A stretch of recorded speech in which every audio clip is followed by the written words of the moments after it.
babambye amahema. Yesu nashimwe. Amen. Aho ngaho rero wifuje kuruhukira, ambara imbaraga nk'uko Uwiteka Imana bishaka. Nabishyira mu gikari arabitwika. Uko atwika akajya abona inzoka igenda ibyimba kandi yapfuye. Muri za nzoka zavuye handi hahandi kuri cya kaka. Ndamubwira ati rero ndashaka uzumbohore. Umbohore iyo ngoyi kuko nge najyaga ngeraho nkifuza n'icyanyica. Hagati Imana kugira ngo umuntu agumye gukora bino bintu ahubwo azanyice. Duhari twese tuvuga ati nari nabagati mwese muze murebe turebe ibitangaza. Turebe ibitangaza by'Imana kuntu bikora. Ariko uwo muntu twagunya tumureba azenguruka hose yabuze amahoro. Yafashe amazi nko kwafata amazi y'umugezi ukayavangamo nawo mukavuguta ubundi warangiza ukayasengera. Kuko ibyo yakoraga byose twarabirebaga. Akubise isuka ya mbere akubita ya kabiri abayisha inzoka. Arongera arahinga hinze bwa kabiri yongera yica indi nzoka. Turaho ngaho. Arongera aracukura acukuye akuramo akantu bari barakoze kagaturana, bari barafashe bafungisha garafeze ariko ryari ihembe.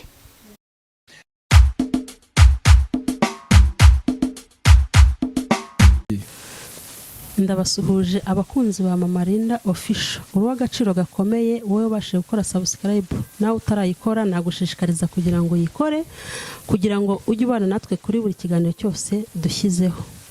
Nkuko mubibona turi mu modoka turagenda twazindutse cyane. Wakwibaza ngo turi kwerekeza he? Turi kwerekeza ubwo ko ari bajya kumenya. Turi kwerekeza mu karere mu ntara y'Iburasirazuba. Yego. Mu karere ka Ngoma. Ikintu kitujyanye tugeze Rwamagana. Ikintu kitujyanye hari ibintu nabonye Nyabugogo numva sinabyihererana. Nabonye umukozi w'Imana wasengeye umuntu. Uwo muntu yasengeye rero huye n'ibibazo byinshi yagiriwe ishyari n'abakorana nabo baramuroga. Bamaze kumuroga baranamuzirika bamushyira ngo mu icupa barapfundikira bajya gutahana mu gishanga cya Nyabugogo. Ko numva ibyo bintu bikaze. Bajya kumutaba ahantu mu gishanga cya Nyabugogo. Yagahora hura n'ibibazo byinshi n'inzira ndende nzamusaba atanga ubuhamya. Ubwo rero ubwo yasengerwaga n'umukozi w'Imana kuri telefone yaramubwira ati Imana iragutabaye ariko hari ibintu byawe umurozi yatabitse hano mu gishanga hafi hatari kure cyane naho ukorera. Yego. Umukozi w'Imana yaraje nibwo buryo nanjye nabibonyemo maze kuyibona ncungera nk'abandi mfata n'amashusho ariko sinahise nyatangariza abakurikiye Mama Linda Official kuko nanjye byari byandenze. Ibyo bintu yakoze yarabitaburuye ndabibona hari abantu benshi cyane. Tugeze ni Kayonza. Tugeze Kayonza. Hari abantu benshi cyane. Mu by'ukuri nifuje kugira ngo menye se uyu mugabo Imana ikoresha ibitangaza bimeze bitya akagusengera kugera hano abone ibintu ahantu babitabye kanabitaburura akaza kanabitaburura none igintu gitangaje. Nambwa ati reba abandi bantu tujyane mutazabyita inkuru mukabyita iki. Areba abandi bantu barajyana abantu bajyanye nabo mu gishanga nibo bacukuye barabibona nkuko nubundi uwo muvandimwe yarasanzwe abizi ko ibyo bintu yabirogewemo ariko ataza amaherezo yabyo. Rero nifuje kugira ngo uwo muvandimwe menye ngo aturuka he, ese akorera Imana yo mu ijuru, ese bimeze bite. Yego naganiriye nawe yambwira ko hafite idini asengeramo numva nta kintu ritwaye, ambwira ko bafite n'icyumba bateraniramo. Hano ni Ngoma. Hano tugeze ni Ngoma. Sha cyakoze hubakitse neza kabisa. Afite n'icyumba bateraniramo. Nifuje kugira ngo inze muri icyo cyumba bateraniramo ndebe nanjye ndi umuntu ufite umwuka w'Imana, ndebe niba koko uwo mugabo ari Imana imukoresha ibyo bitangaza cyangwa ari ubundi buryo. Hagati ariko ukimara kubona kumva hano hantu ngejeje sharinga inshuti yawe cyangwa undi muntu wese singombwa inshuti yawe kuko wasanga isaha y'Imana igeze kugira ngo utabarwe. Yego. Bijya bibaho mu byaga twita ngo bakamumanika bikabaho umuntu akakubwira ngo uzapfa ntacyo wimariye, ngo ariko bakuroza inyatsi, ngo bakuroza inyatsi, ariko burya bijya bintu biba ari ukuri, n'ubwo wenda twe tubyita ko ari amagambo. nyamuneka Imana irakora. Kora sheya ku nshuti yawe n'undi wese wifuza ko yatabarwa. Murabona nyine twagenda turigeze mu cyaro, urabona umuhanda w'ibitaka turi kugenda. Yego. Ndi kubona n'abaturage b'inanga bihingira n'ibishyimbo n'ibigori bigiye kwera. Ahubwo ahantu tugiye hashobora kuba hari Imana kabisa, ariko irahari. Kuko urabona nanjye nshaka kugira ngo mbimenye, ndeba niba koko ari Imana yo mu ijuru ikoresha imirimo n'ibitangaza. Ubwo rero nizere ko wamaze gukora share. Iki kiganiro gikore share, ukore subscribe, unurangiza utange comment nyine. Yego. Ukurikirane akantu ku kandi. Yego. Kuko impamvu ngusaba gukora share, wasanga igihe cyawe cyo gutabarwa kigeze, wasanga mugenzi wawe igihe cyo gutabarwa kigeze. Yego. Buriya ngo Imana ifite inzira zirenze igihumbi. Imana igira inzira nyinshi cyane. Yego. Wasanga rero igihe cyageze wikwihererana ibi bintu, kora share, yaba ari inshuti yawe yaba atari inshuti yawe, nyamuneka tabara ubuzima bwe. Kuko njye nabonye umuntu atabarwa mbibonesha amaso. Yego. Ari nayo mpamvu nabyutse nijoro nkavuga ngo reka ngende njye kureba. Yego. Nizere ko wamaze gukora share ku bantu, byibuze nukorera share abantu 5, Imana igumugisha. Gikoresha hari igihe mugenzi wawe yaba afite ibibazo, naho Imana ikazamutabara. Kandi uyu mugabo kuko bitewe n'ibyo twabonye Imana imukoresha, twahisemo kujya kumwireba kugira ngo tumenye n'aho atuye, tumenye nuko asenga neza. Ariko nge ndahamya ko ari Imana kuko ibintu yabikoze nirebera. Kuko ikindi iyo aba atari Imana yo mu ijuru asenga, ntabwo yakabaye yarampaye karibu. Ariko yampaye karibu n'ikaze, ambwira yuko hari icyumba ateraniramo n'abandi bavandimwe. Yego. Ubwo rero ntabwo yaba adasenga Imana yo mu ijuru ngo amame karibu. Yego. Kandi ndizera ntashidikanya ko ari Imana yo mu ijuru asenga. Oya, ni Imana biragaragara. Niba se abasha gutegura inda bateze, niba se ngo ibintu nge numvisha amakuru, dore turanahageze. Urabona ino nzu hano niho iwe, Yego, turahageze. Yego. Murayitegereza neza. Murabona hatuye naho. Yego. Ubundi ndabona barimo gusenga, ndabona banakinguye hariyo, bariyo. Barimo barasenga. Ubwo rero ntujye kure. Reka tube dukubye, twubahe, twinjire, baduhe karibu nyine, dutangire dufate. Haleluya. Amen. Hano dufite abashyitsi rero twari dutegereje. Ndumva hashize icyumweru kirarangiye.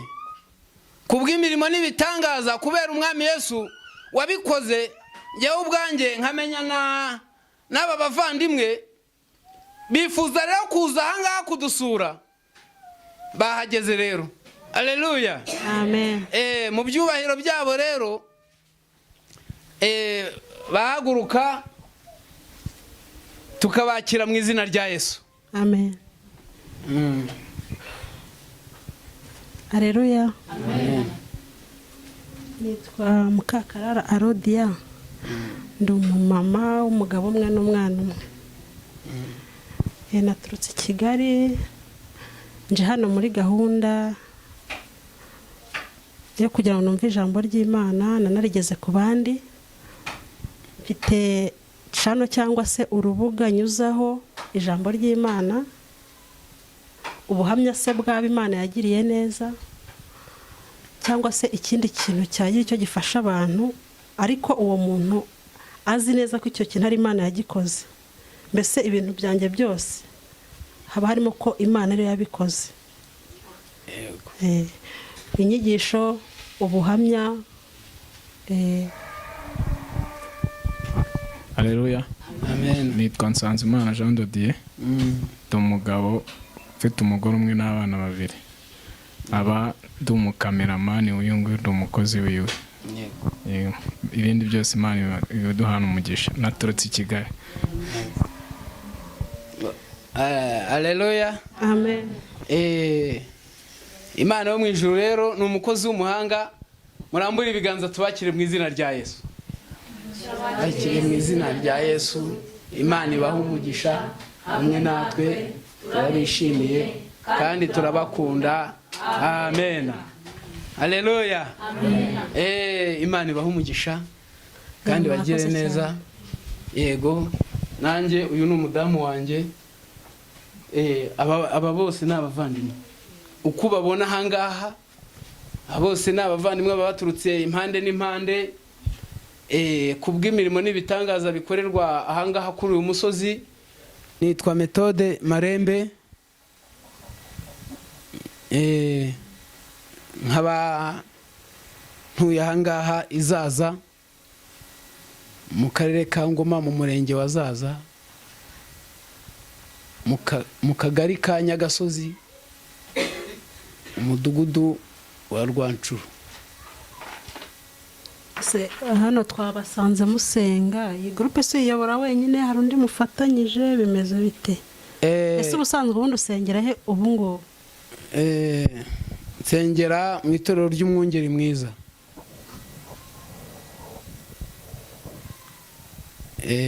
Ndumva groupe iyobora wenyine cyangwa hari abandi mufatanyije? Abo dufatanije barahari, barahari cyane rwose. Umwe ni uwo mudamu mwicaranye, undi ni uyu mumama. Aba bose mbese uko babona abangaba ntabwo ari abakure, ni abacu dusengana. Ariko mu buyobozi harimo uyu mubyeyi, harimo n'uyu nguyu, harimo n'uwo mwicaranye. Ngira ngo ibyinshi bimwe waje kubyibonera, ariko ni byiza cyane waje kugira icyifuzo cyo kuba wagira ahantu nturuka. Wenda bamwe baravuze bati ntago twizeye uriya muntu, abandi baravuga bati ese biriya bintu bibaho koko. Ariko ndagira ngo nkubwire, kugira ngo tubashe gukomeza, banza ubaze uyu mugabo aguha inkuru nyayo, amakuru nyayo y'ibyabaye ejo bundi mvuye iwanyu aho ngaho. Turabakiriye abakurikiye Mama Linda Official, urw'agaciro gakomeye. Wowe wabashije gukora subscribe, nawe utarayikora nagushishikariza kuyikora. Uko mutubona turi mu ntara y'Iburasirazuba, akarere ka Ngoma. Akarere ka Ngoma, umurenge wa Zaza, umudugudu ni Rwanshuro. Twagiye rero mu buryo kugira ngo tubagezeho ijambo ry'Imana n'abantu Imana yagiriye neza, kandi ntawamenya ko nawe uraha cyangwa uri ahandi mu bihugu bitandukanye, Imana yabishaka kukugirira neza ikoresheje igikorwa kiri bubere aha ngaho uyu munsi. Mbahaye ikaze rero, ntuve ku murongo, komeze kudukurikirana. Warushaka kugira ubuhamya? Twahera kuri umupapa witwa nde? Nitwa Turatsinze Jean Bosco.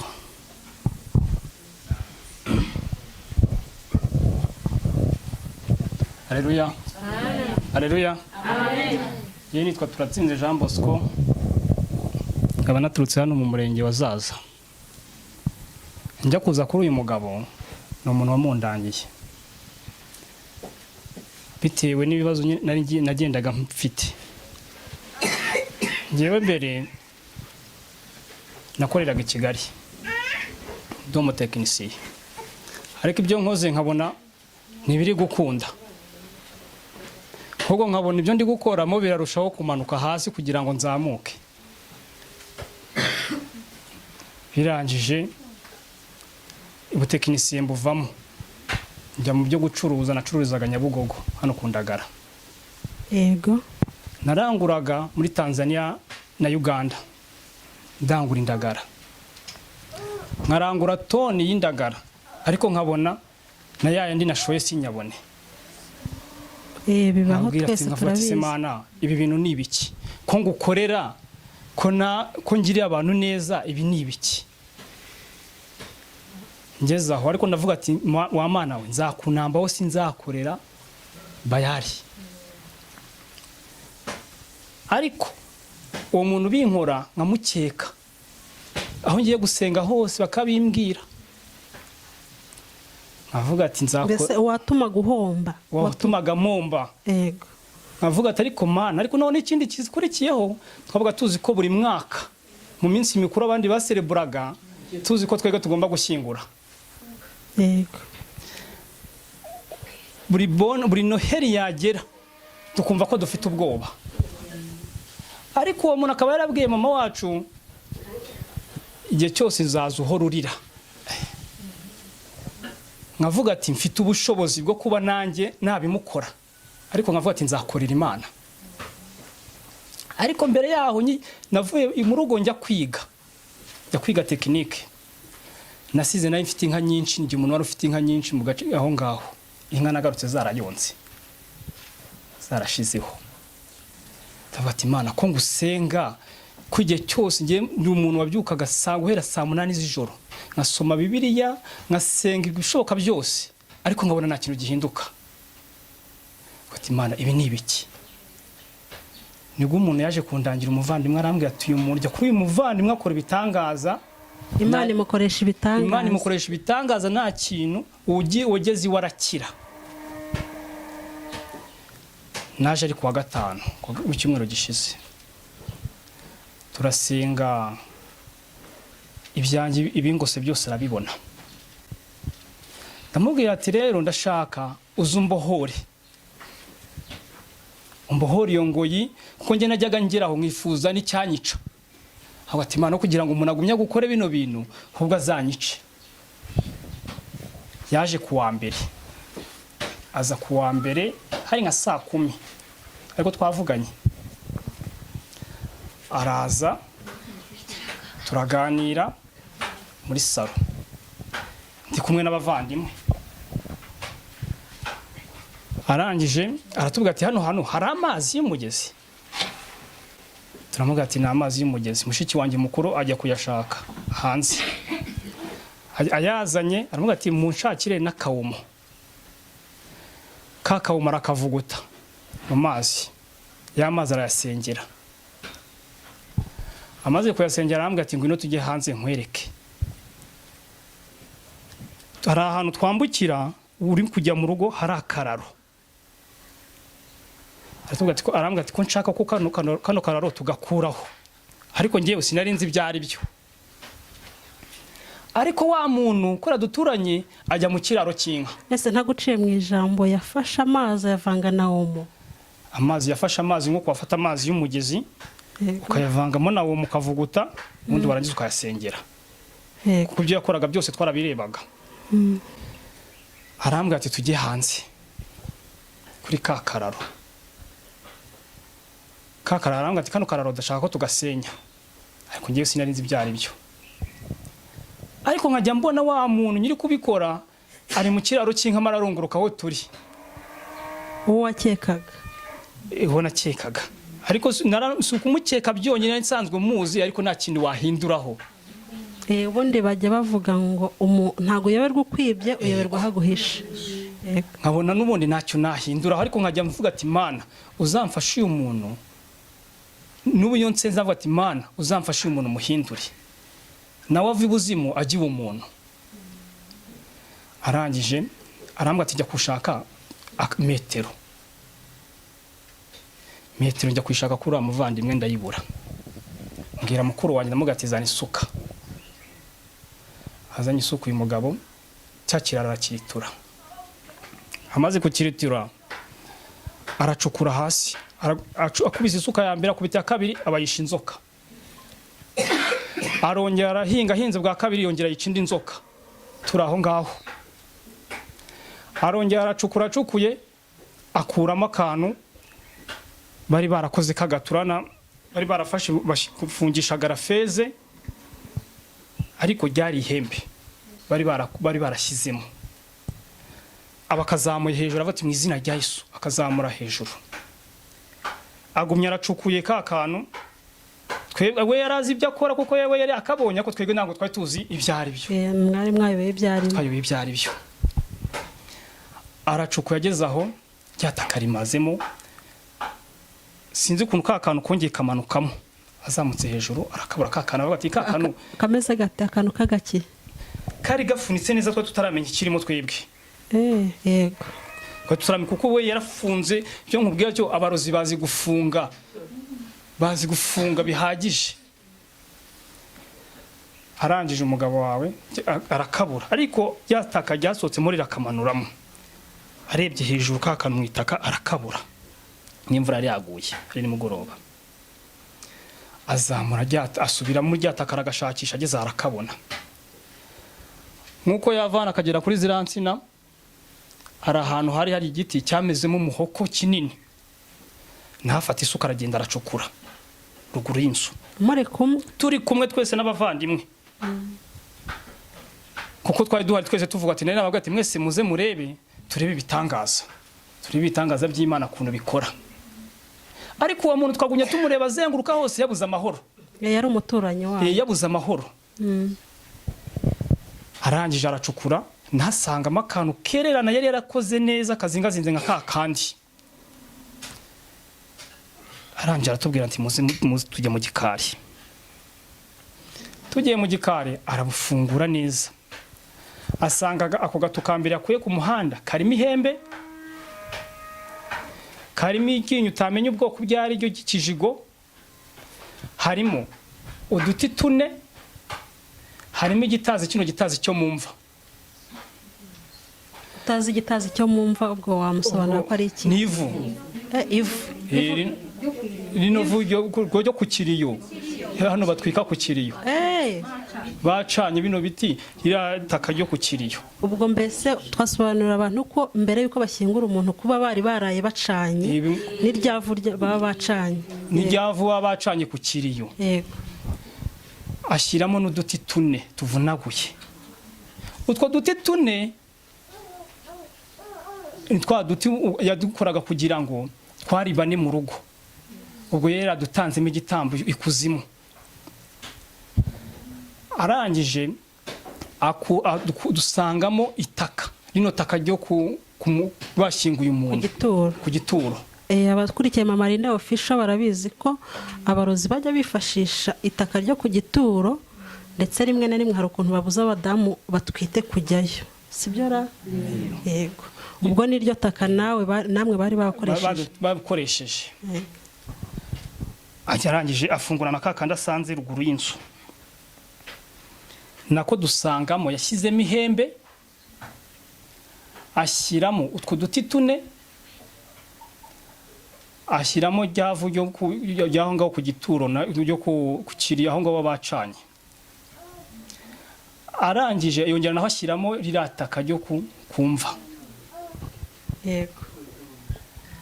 Arangije aratubwira ati ariko ndabona barabashyinguye muhagaze, kandi ndabona umuntu hano yabashyinguye hari imva z'umweru ndi kubona. Yarongera atubaza atubwira ati nihe hantu hano bashyingura? Abantu bashyingura abantu.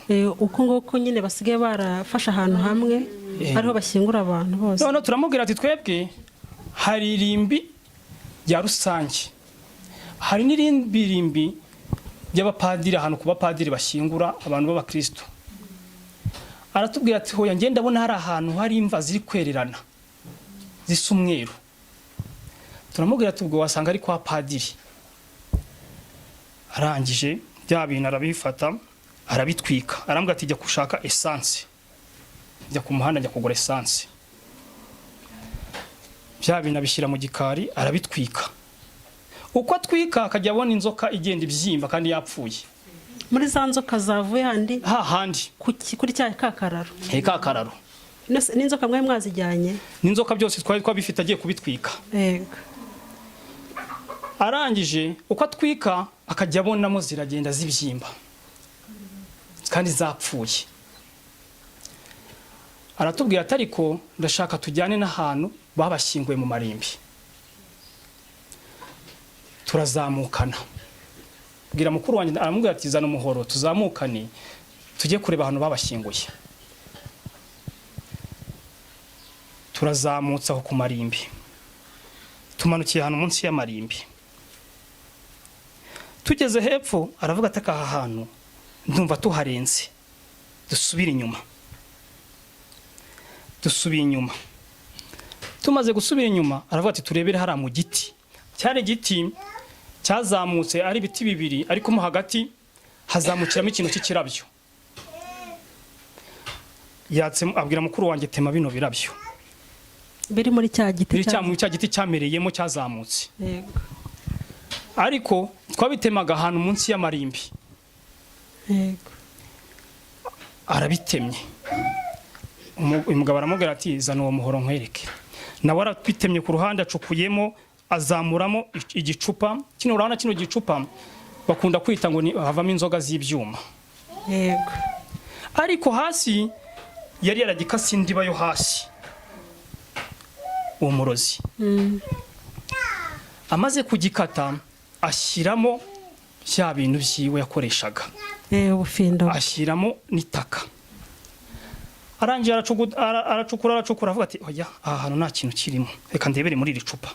Iri cupa yari ritereye hasi.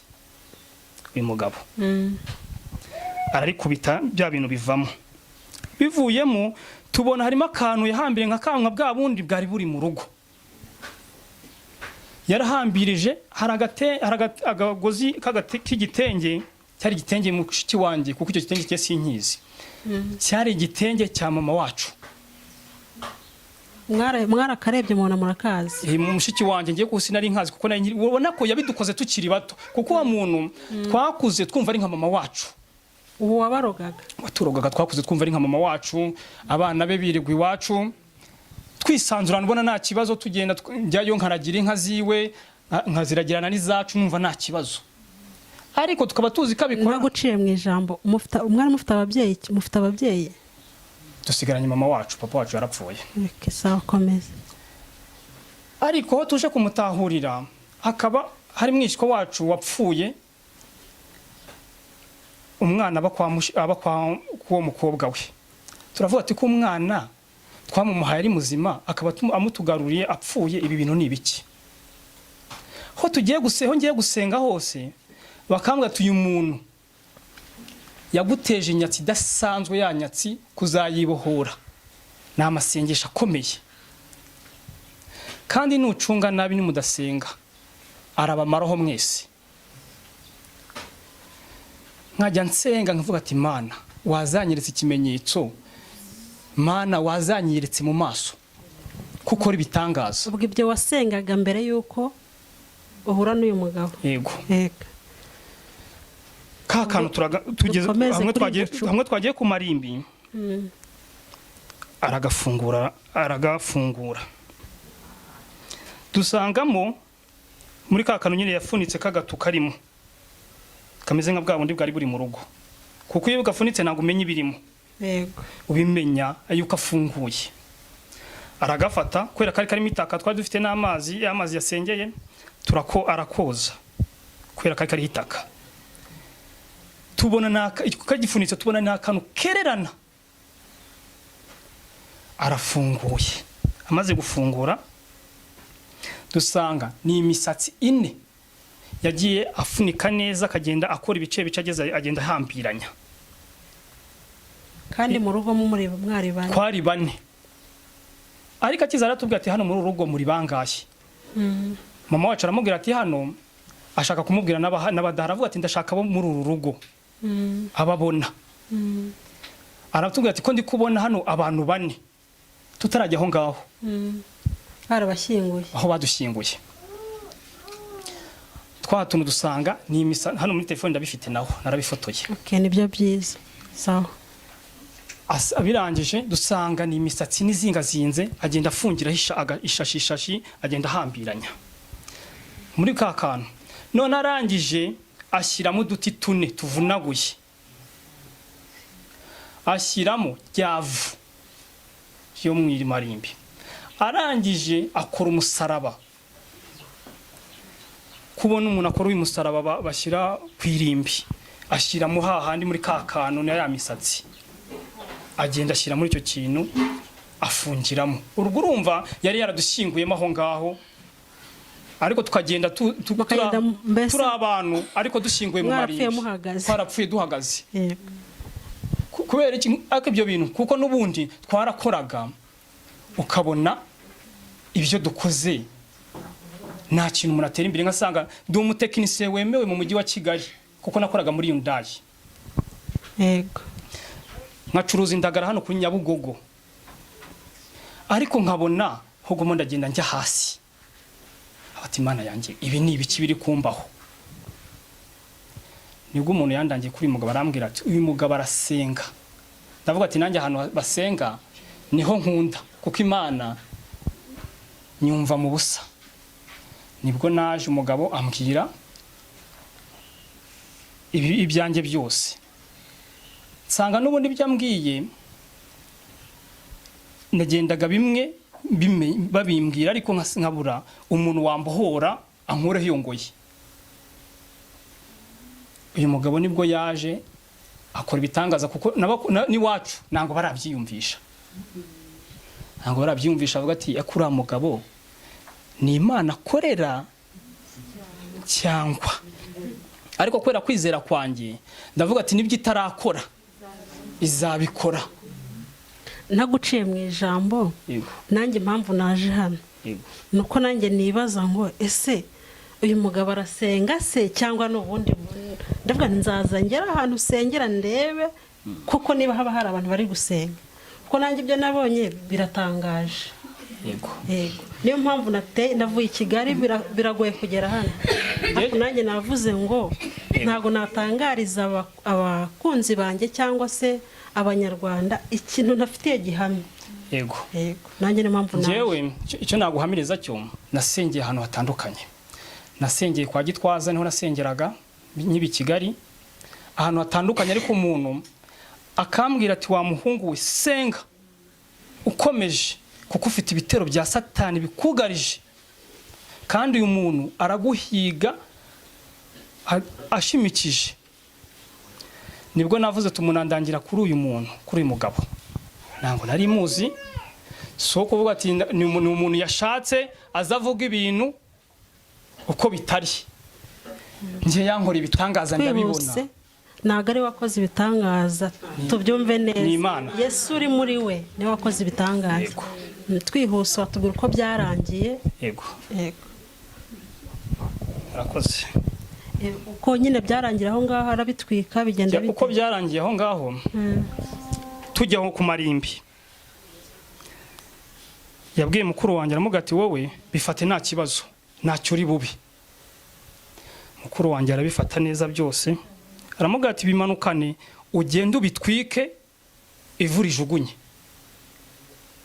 Twaramanukanye na mukuru wanjye, niwe wabitwitse. Si uyu mugabo waje ngo arabitwika, we ni mukuru wanjye niwe wabitwitse. Aramuga ati genda ubitwike, ntacyo uri bubi. Arabitwika, arabijugunya. Kuva icyo gihe no mu nzu yacu hakoraga hirukamo ibintu. Mu nzu iwacu ugasanga harimo ibintu byirukanka mu ijoro. Kandi none ko yewe ndi umunyasenga, hari inzu yo hanze n'indi nzu nini, ukumva mu nzu nini yo kwa mukecuru mo birirukanka, ariko kwanjye byahagera bigahita bikata, bigasubira inyuma. Ese byarahagaze cyangwa nta byongeye kugaruka? Duhereze Imana icyubahiro.